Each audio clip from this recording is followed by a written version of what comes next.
Hey guys, welcome back. I hope you are having an amazing day. Let's get right into the stories. The first one is a pro-revenge story. I used to work for a tech firm that supplied specialized equipment for industrial automation. For privacy reasons, I can't go into the nitty-gritty details of what these machines did. During those years, I got to know many clients who needed these units installed and maintained. One such customer was a guy we'll call Brad. After leaving the company for another gig, Brad somehow managed to keep my contact details. One sunny afternoon in 2021, Brad called me up saying they needed a new unit installed and another one required maintenance. He asked if I was available to handle it. I let him know I no longer worked there but could pass him the contact info of someone who could help. That's when Brad made me an offer. He'd pay double my old rate if I came in over the weekend to do the installation myself. Apparently, the company had jacked up their rates and Brad's firm couldn't afford it. He also mentioned that the instructions they provided were unclear, leaving his engineers stumped. After some pleading from Brad, I reluctantly agreed. Some context. Installing one of these units can easily take half a day or more if you're working solo. The supplier offers two options. You can either pay for one of their engineers to come in and set it up, or you can save some cash and have them send you the instructions so your own team can handle the installation. However, those instructions are notorious for being convoluted, and it's company policy that if a customer starts the installation process, the supplier won't get involved since they can't verify if any parts were damaged. This detail becomes crucial later on. So I drove down that weekend, and Brad's crew showed me the boxes containing the new equipment. I got to work, making decent progress over the next 6 hours or so. That's when Brad came to greet me, apologizing that they didn't have the budget to pay me after all. He understood my frustration, but insisted his engineers could take over from there. Needless to say, I was fuming. I wanted payback. There's a small button inside the unit that switches it into test mode for maintenance purposes. But in test mode, it's impossible to configure the unit properly. The only way to access this button is with a specialized pin tool, so the installation guide never mentions it. There's no obvious way to tell if the unit is in test mode. It just won't work as intended. I think you can see where this is going. I discreetly pressed that button, gathered my things, and left without a word. Monday morning, Brad called, but I declined. I knew my former employer wouldn't intervene since I had already started the installation process. I also knew Brad's engineers would never figure out the issue. So, I decided to let him stew for a while.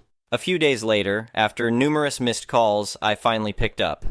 Brad was livid, demanding to know where I'd been and why I hadn't answered his calls. He ranted about how they couldn't get the machine configured and needed my help urgently. I calmly replied, "Why is this my problem? You refused to pay me." He apologized profusely, promising we could work something out if I came in as soon as possible.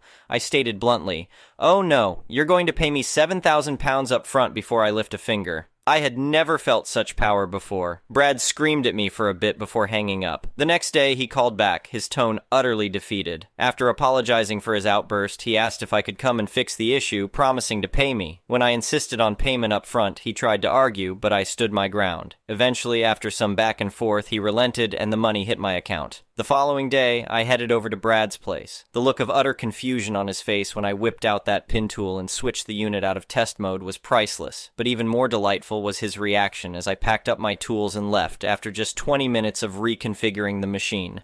Easiest £7,000 I ever made. Don't try to pull a fast one on a professional problem solver. The next one is an entitled people story. I've lived in my house for over 20 years and absolutely love it. The property is pretty big with a nice-sized yard and a row of tall, mature trees lining the back fence. Those trees have been there since before I moved in and provide great privacy from the neighbor behind us. About a year ago, that neighbor house was sold and a woman named Karen moved in. I went over to introduce myself and welcome her to the neighborhood. Things actually started out friendly enough, but it wasn't long before her true colors started to show. The first sign of trouble came when Karen started complaining about the trees. She claimed they were blocking her view of the park behind our properties and demanded I trim them back significantly. I politely declined since those weren't my trees to alter. Our properties were separated by a fence and the trees were clearly on my side. Karen kept pestering me about it, insisting that because they obscured part of her view, she had a right to make changes. No matter how many times I explained they weren't her trees, she refused to back down. Karen even had the audacity to tell me I was required to share my view with her since she was new to the area. I started avoiding her after that to prevent any more absurd arguments. Unfortunately, that didn't stop Karen from taking matters into her own hands. One morning I woke up to the sound of chainsaws and chopping. I looked out back to see Karen's landscapers cutting down my trees. I immediately ran outside in my pajamas, screaming at them to stop. The workers seemed confused, but Karen, who was overseeing it all, told them to ignore me and keep going. I attempted to intervene, but Karen got right in my face and shoved me backwards. She insisted this was her right and I could not interfere. I hurried back inside and called the police to report Karen's illegal tree removal. By the time they arrived, 4 of my large trees had been chopped down and removed. Several others were partially cut or damaged. The police took one look at the scene and immediately put a stop to the destruction. Karen threw a tantrum about how she was in the right, but the damage had been done. My once private yard was now completely exposed. You could see right through to the park where previously the view had been blocked by the trees. I obtained an estimate from an arborist for the value of the mature trees that Karen cut down. Each one was worth thousands of dollars given their age, health, and size. Replacing them with similar trees would cost a small fortune.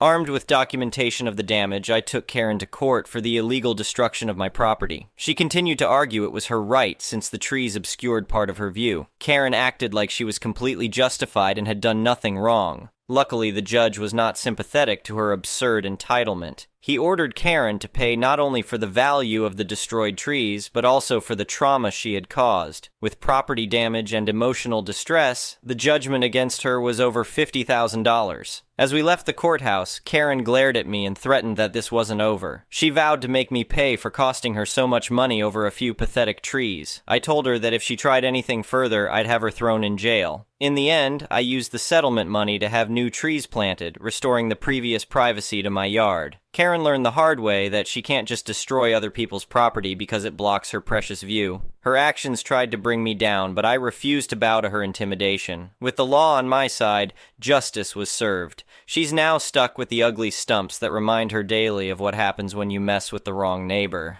The next one is a petty revenge story. A kid that picked on me in primary school ended up emigrating when his dad got a job in Papua New Guinea. I suppose we were maybe 7 or 8, so I'd had to put up with him for at least 2 years when he left. I had no idea why he took a dislike to me, and we did have friends in common, but the little ducker would call consistently me Blackian and get in my face, make me feel like crap. A bizarre 6-year-old's attempt at being racist, as I'm maybe a third Indian and the rest white, and to most people look Italian, but I guess logic doesn't come into it. I found it really upsetting, but was completely unequipped to do anything about it. Some kids are really quick and aggressive. I was a bit gentler. My heart would sink every time I saw him, as I knew he'd have something mean to say. Happened to be that on his last day, he was sat on the coach seat in front of me and started sticking his hand down the side and through the gap between the coach seat, just to duck with me, flick my stuff about, etc. Knowing I wouldn't have to endure his bullcrap anymore, and instinctively knowing there would be no long-term consequences, I grabbed hold of his arm and twisted it hard for the duration of the coach journey, which was an hour long. Saw him later that day, looking sad and rubbing his sore arm. None of his friends wanted to get me or anything, because they were mostly my friends too. Most thought he had it coming. So, 0 consequences. Hope he had fond memories of his last day in an English school. The next one is a malicious compliance story. Some context: I work as a manager in a call center. I am nowhere near the phones and generally do not interact with customers. Rather, I am a knowledge repository for my staff and handle communication between our team and the client company which we provide support for. We are a technical support team, not a sales or order support, and the devices which we support are very complex consumer electronics. Most of our support time goes to professional installers, and we rarely speak to customers firsthand. In short, my job is to know our policies like the back of my hand, and to know the products we support better than anyone except the designers that engineered them. A secondary part of my job is to coordinate our online chat team, which is generally pretty hands-off other than right as the shift ends, when I generally jump in to monitor any active chats and make sure they close up quickly. I don't want to keep my guys here any longer than necessary. They like it better, and it cuts down on overtime hours for the entire line of business by a lot. This means I generally rack up 15 to 20 minutes of overtime a day,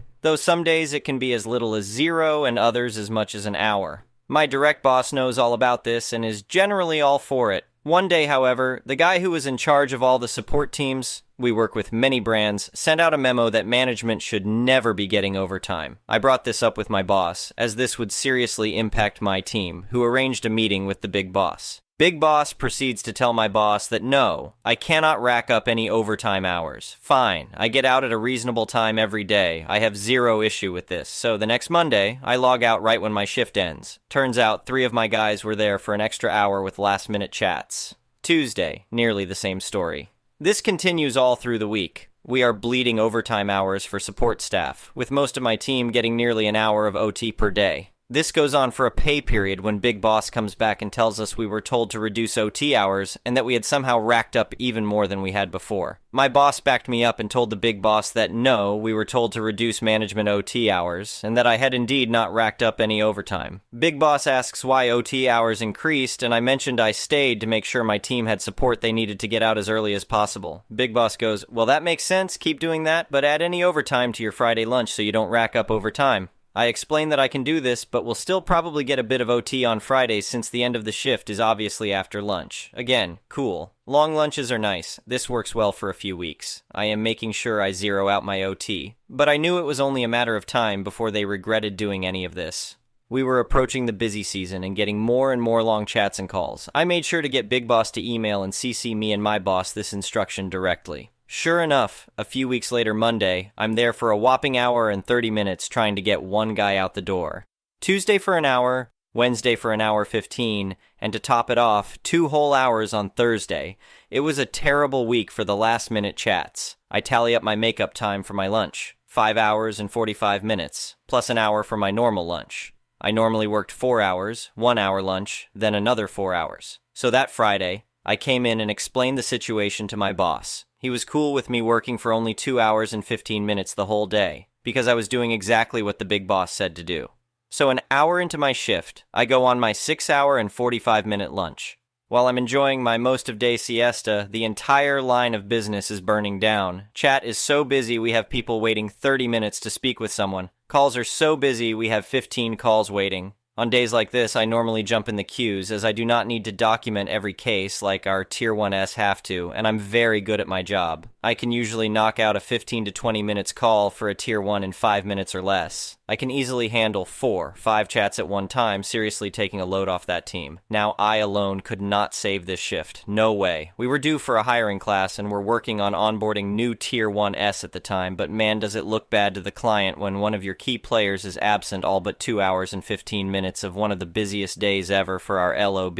I get back in, settle down at my desk right as the rush is clearing up. The damage was already done and we were manageable for the rest of the day. Right at the end of my shift, I look and notice that there is no one on a chat and no queue, so I immediately log out and thank my team for working hard that day. Then Monday comes. I get to meet with the client, Big Boss, and my boss for our weekly meeting. The client is furious about how on Friday one of our best assets was on a super long lunch break, and Big Boss puts me on the spot and asks why that was. My response was rehearsed. According to company policy established and agreed upon on date we met with the Big Boss, I am not to accrue overtime hours. Any hours over 8 worked within the work week must be made up during my lunch break on Fridays. Big Boss began denying it when my boss stepped in and was like, wait, I got an email about this. He pulls up the email Big Boss sent and shares it on screen in the meeting. Client is pissed, and the corporate rep begins ripping Big Boss a new one on the phone. After ripping into Big Boss, the corp rep speaks to me, telling me to accrue as many hours as needed to make sure my job is done, and that if my company wants to retain this line of business, Big Boss is not to interfere with my generally very successful management without consulting them and myself. Since then, Big Boss has continued to try to interfere and change how I run my line. However, every time so far, the corporate rep has had my back. They are extremely happy with my work and know I do a great job. Heck, they even pushed through a large raise for me when Big Boss was blocking my boss's attempts to get me more money. The next one is an entitled People's Story. I work overnights at a business, what kind is irrelevant, that has a customer-facing front desk. I'm mostly answering phones and dispatching my operations crew, so I rarely have to deal with actual customers overnights, but I do occasionally have people come in. Sometimes it's to ask questions. Sometimes it's to actually conduct business. Once in a while, the odd crackhead will come in to beg for change to try to sell a hot speaker box. Nothing too outlandish. We have a file at this front desk that has, among other things, a small stack of envelopes. Within these envelopes are checks. They are, for example, for vendors, customer refunds, things like that. Sometimes there's just the check in an envelope. Sometimes there's a form that the recipient needs to sign before handing over the check. Pretty standard stuff and not especially challenging. Naturally, I would ask for ID from anyone asking for one of these checks. I'm not going to just hand money over to some rando without verifying who they are. So, early this morning, 0430 or so, no crap, there I am, minding my business and scrolling Reddit. Into my lobby walks Andre the Giant's little brother. This guy was enormous, thick features, shaved head, and his footsteps likely registered on seismometers. In a very thick Eastern European accent, he says he has a check waiting. I ask him for ID. He shows me a photo of an ID on this phone. Without even looking closely at it, I said, "That's not going to cut it. I need an actual ID, please."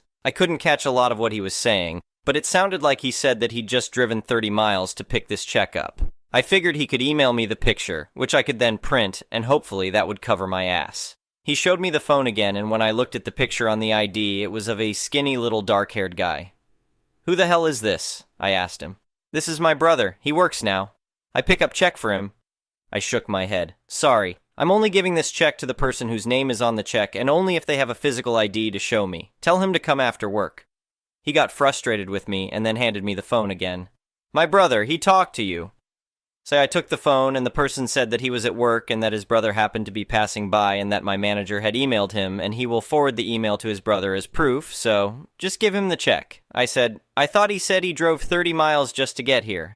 "Sorry, you have to pick up the check yourself and make sure you have your ID with you." This reject from the Herculoids took his phone back, said what I presume were bad words in his language, and finally left. I shrugged. Left a note on the check for whoever actually had to deal with the recipient to verify ID, and went back to work. The next one is an entitled parent's story. My foster mom is the latter, and I just realized it. Partner told me that he had to run away to his mom while my foster mom was visiting because she was becoming very inappropriate. Could be a cultural thing, whereas most Asians can be very friendly, but not most elders. I was heavily pregnant with his kid and had to move across the continent to give this little baby a good start in life. She insisted in coming with to see how my partner and his parents were living. Don't know why and can't still make sense why. She met my partner many times before and most times he refused to meet her again. I respected that, but he never told me why. Anyway, we got to his mom's house and the first thing she did was to comment on how small the house was. We come from middle class and SEA, and that is nothing compared to here. How everything was so homely and humble. The duck? With mannerism of a billionaire looking down on people. The pick-me part was, I never picked up any of it. She asked if we'd stay in the same room, if he wasn't going to be near her. She went to hug him right away when she saw him waiting for Hashmi at the airport. She wanted to sit in front with him just because she's the mum. Got upset and jealous when he got me food first and not for her. I was pregnant with his kid. Then she went around trash talking about me to him and his mother while praising herself for being the savior. Tried kissing his mother's ass like a teenage girl trying to get the approval of the mother of the boyfriend. Even on her Facebook, the things my partner got for me while we were dating, she posted them as if he had gotten them for her. Chocolates, a teddy bear, etc. I realize now she's been living through me and would get upset when I refused to share any gifts my partner had gotten me. My mother-in-law was very disgusted. After my foster mom left, she expressed in a very strong, explicit way that she does not want her there again. She said, and I quote, "That woman isn't a mother. She'll never be a mother. She can't be a mother." I never saw it until then. Someone had described these boy mums, and I realized that I had one, except the mum wanted the boys I was with. The mum wanted my partner, despite me being heavily pregnant. Ew. Thank you for watching. I would really appreciate it if you could like the video and subscribe to our channel if you haven't already.